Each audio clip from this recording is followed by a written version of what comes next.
Coming up on the Empowered Woman podcast.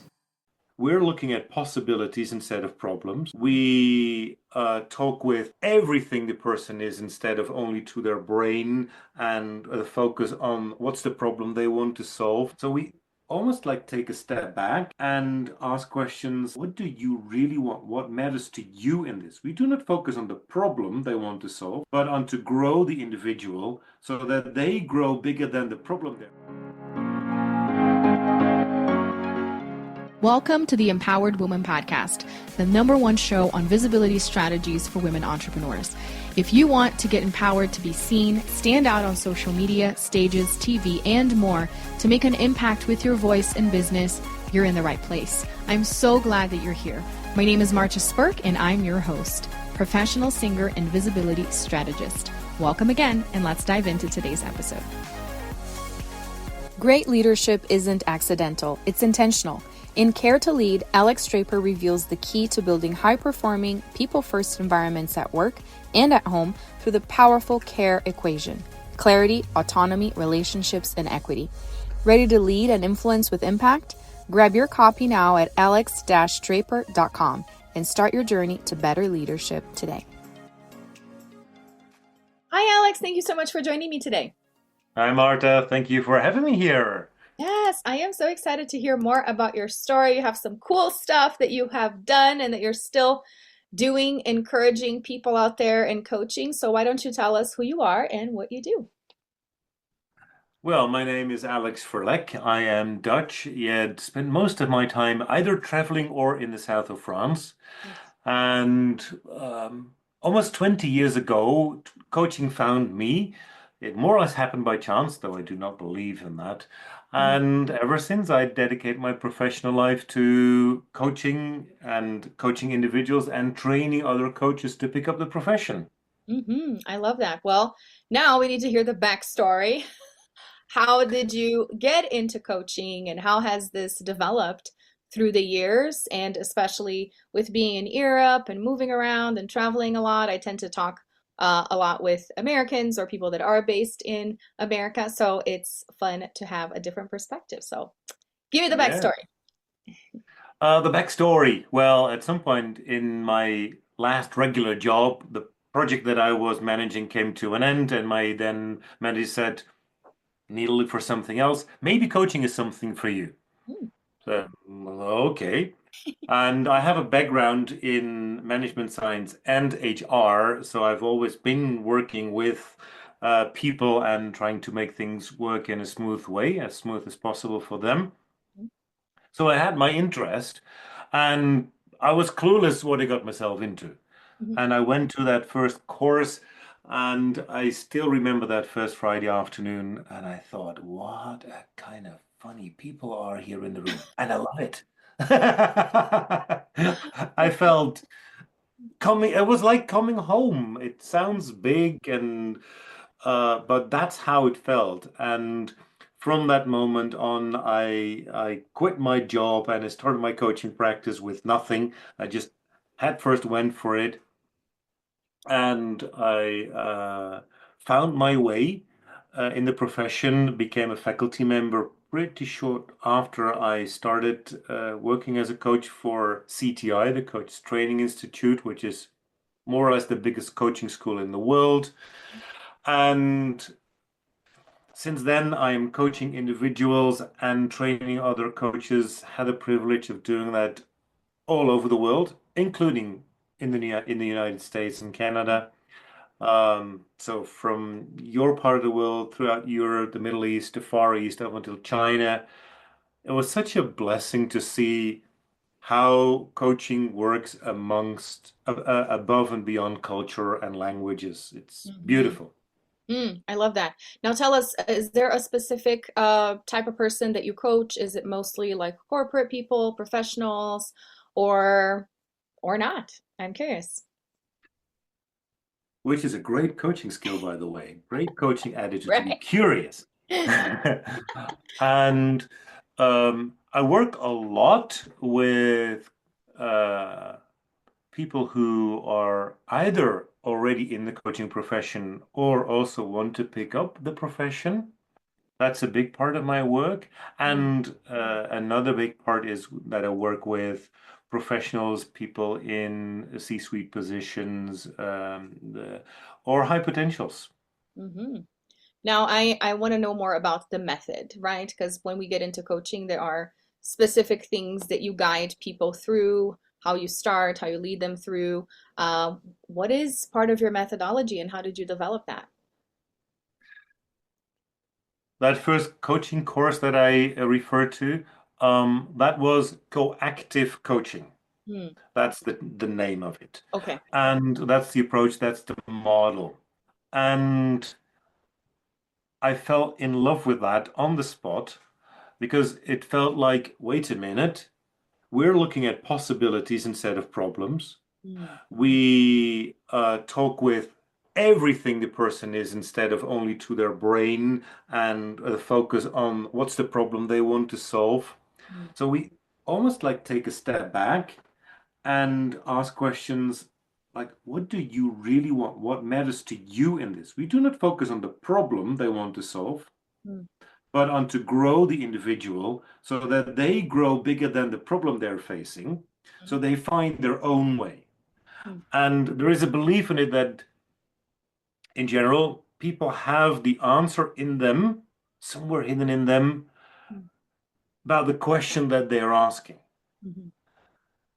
The answer and the question live in the same person. Hmm. And by awakening that in the clients, in our coaches that we work with, that is a transformative process for them. Hmm. And in essence, as a coach, all I am being is curious. Yeah. I listen to what is it that you're saying and what you're not saying. Hmm. What are your dreams? What are your values? What do you see as your big why in life? What is the legacy that you want to leave behind? What's the impact that you want to create? And by giving them more insights around who they are and what they want, they find an answer to this is how I do not want to continue looking at life or people or situations, and this is what I do want. So it helps people to become more aware about who they are and what they want. So we go back to their essence and let them find their way from there, rather than what the answer is that the world around them tells them. Hmm. And that really excites me to see that these aha moments in people's eyes and say, oh, wait a minute, wait. This is what I want. This is how I want it to be. Hmm. Yes. Oh my gosh. I love so much the whole aspect of coaching, being in this for several years myself. I remember one of my first coaches, I think it's a Tony Robbins quote, said, if you want better answers, you need to ask better questions. And it's also something that is frustrating at times when you are being coached, is when a good coach answers your question with another question. And you're like, Exactly. you're That's supposed to one of tell the me, annoying things that we, yeah, exactly. That's one of the annoying things that we do. right? Oh, It's dear like, coach, what would you say? That's a great question. What is your own answer? yes, Because that's yes. pitfall. And maybe that's a distinction between consultancy and Mm, coaching. mm, A consultant listens to analyze yeah, and understand the problem, right, and coming from their experience, they offer a solution. right. And I'm so happy that there are consultants. Oh, yeah.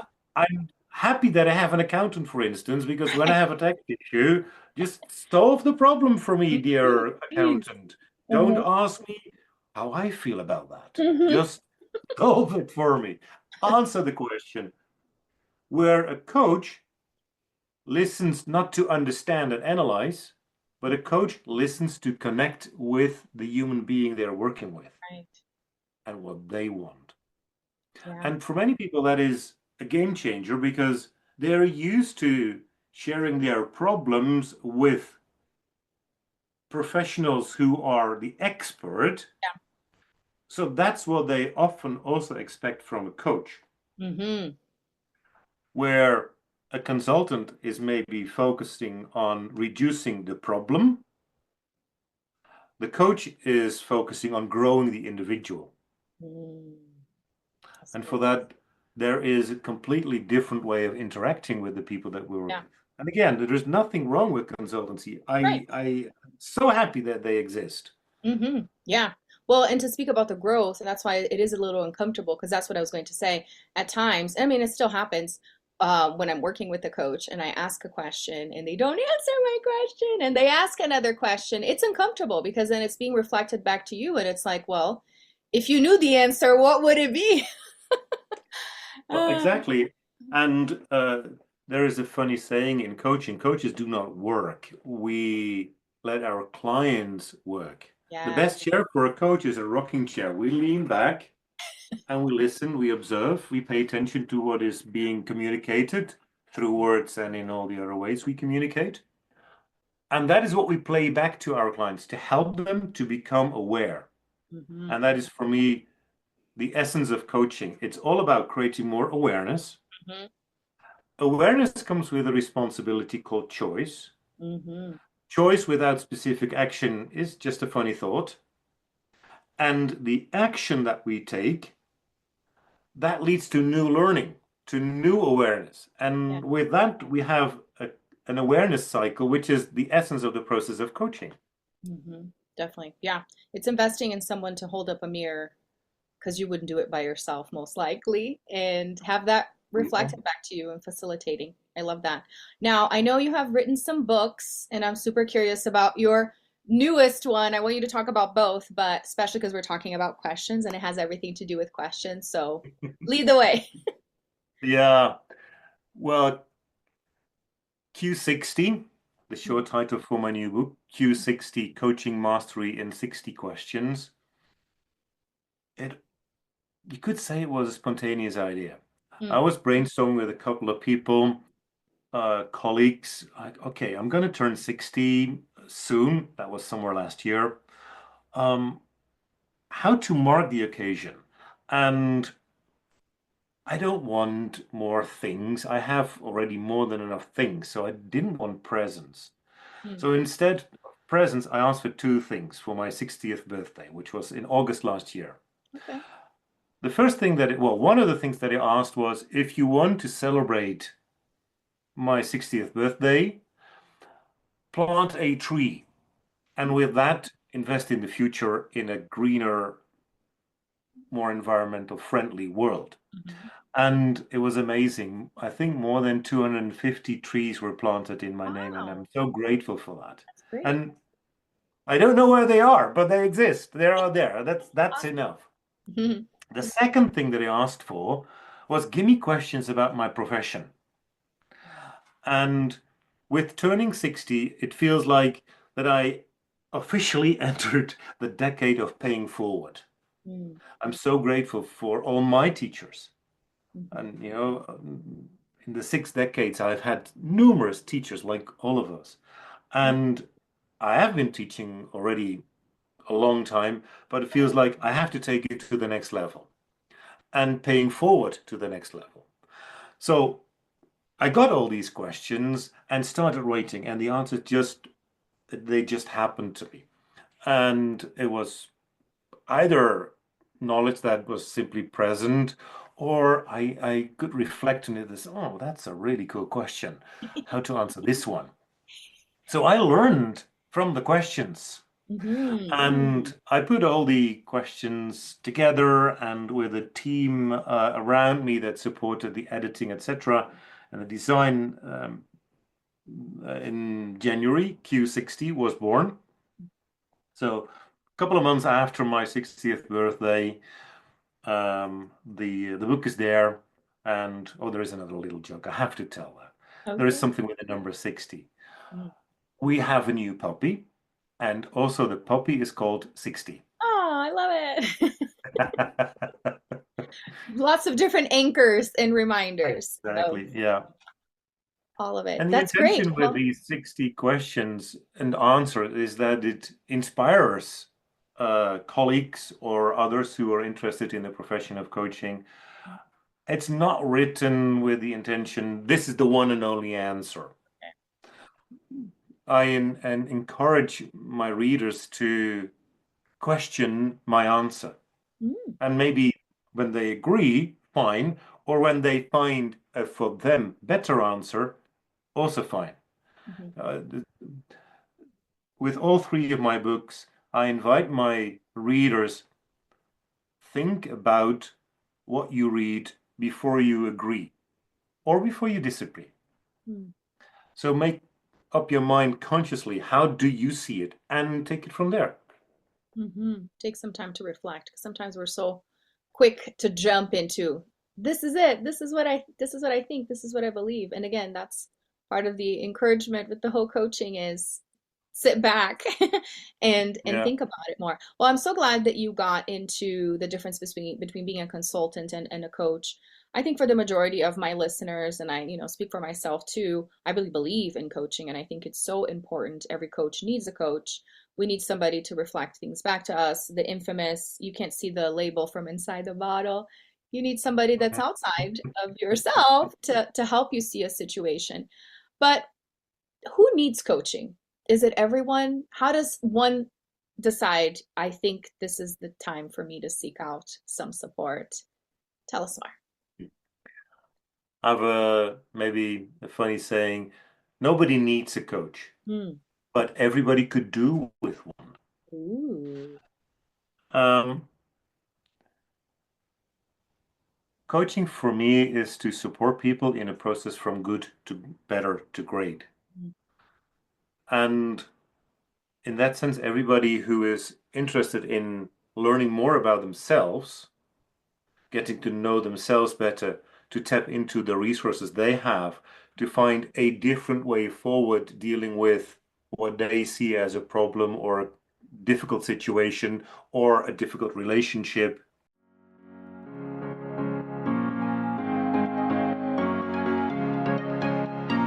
Hey, let me ask you a question. Would you like to be my next guest on the Empowered Woman podcast? Do you have a story you'd like to share? Want more visibility for your business on a show ranked in the top 0.5% in the world? Well, then head on over to martasburg.com/podcast guest for more information. Since the problem, though the focus is not on the problem, but on the person, that's a problem is often what people bring to coaching, but we then first step away from the problem to grow the person, as I said before. And for that, I firmly believe in that I don't need to fix them. They may have a problem, but they are not the problem. They are not a problem. And when you are interested in more personal growth, getting to know yourself better, write the appendix in the manual to self, then coaching could be a beautiful way forward for you.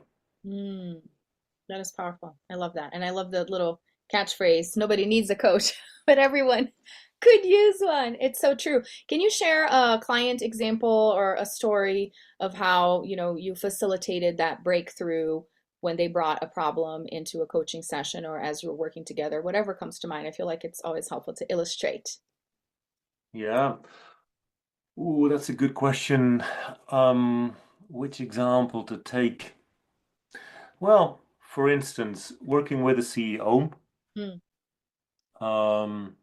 and it was a pretty lonely position that this person has or experienced it as lonely. And by having some very meaningful conversations about what kind of resources do you have, not only external, but also inside of you that you could tap into. And with that, using the person's context of his life and experience, but also the ideas that came up. And by helping this person to connect with the resources that he has available inside of him, he became a different kind of leader. And he was very shy in situations where there was conflict or where he had to make a firm decision. And through the coaching that he did with me, he became more self-confident, and eventually now he is creating a complete new team of leaders around him, and he is very clear about what conversations he needs to have and is no longer shying away from what he perceives as could be a conflict. It's more about what is his truth and what is his vision for himself and for the organization, rather than coming from fear and trying to remain friends with everybody. As we all know, it doesn't work, but many of us have the idea, oh, I shouldn't say this or shouldn't do that because it may upset someone. This CEO became much more a leader rather than a manager. And he is way more confident in how he looks at himself and how he wants to run the organization that he feels responsibility for, and he carries it. That's powerful. And this makes me think back to what you're saying, the power of coaching and getting to know yourself better. And I've heard from people before, especially if they're not in the coaching world, like, why would I want to get to know myself better? I don't get it. But if you are in a leadership position, especially, understanding yourself can really benefit team leading and helping people understand themselves and having those hard conversations, especially if you're not confrontational, or maybe you are too confrontational, and learning to take a step back and see people for who they are. So this is a great example. I love that. Well, to build on what you're saying, another belief that I have is everybody is a leader. You don't have to be a CEO or a team lead to look at yourself as a leader. We are a leader in our family. We are a leader in our community. We are a leader everywhere.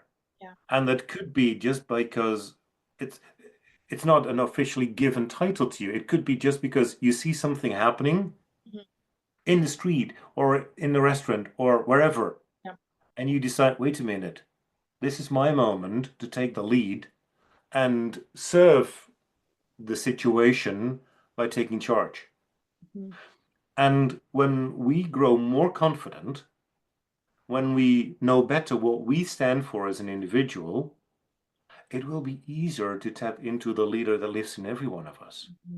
Every parent is a leader. Every partner is a leader. Every sibling is a leader. Then we got everybody, isn't it? Yeah. Oh, and the CEOs in the world as well. Yes, definitely. No, that is so true. I love that. Well, we didn't talk about your first book, and I know you have a free resource that goes along with that as well. Can you tell us more? What inspired the first one? And I know both of them are available on Amazon. I'll make sure and link everything in the show notes. I think you referred to it actually as the second book, Oh, it's Golden the Rules second for one. Coaching. Yeah, you know, Okay. it's I got confused. Sorry. writing books is like getting tattoos. Once you got the first one, you want You more. forget. But the second book, Golden Rules for Coaching, was to celebrate 15 years in the profession. Ooh, And this is where I captured 15 what I see as key lessons for those who work as a coach, regardless the method they take, whether it's coactive coaching or a different approach. I think these 15 golden rules are applicable for everybody who is a coach and everybody who wants to become more aware in how they want to interact with others. So it are general lessons, as I mentioned earlier today. Listen to connect, not to understand. What will be different in our families if we start listening to really connect with the other human being, rather than just try and figure out what they're saying and solve the problem for them? So the second book is Golden Rules for Coaching, is also a celebration. That was for 15 years in the profession. And Q60 was me turning 60. Okay. And they build on each other, where Golden Rules for Coaching has more like foundational rules between brackets,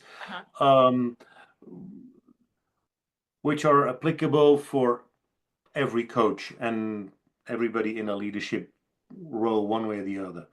Where Q60 answers very specific questions that I received from colleagues in the profession.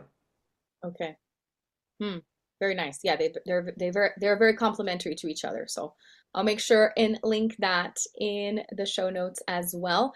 How do you work with clients? Is it mostly one-on-one? Tell us more for somebody that's listening and wanting to understand a little more beyond just reading the books.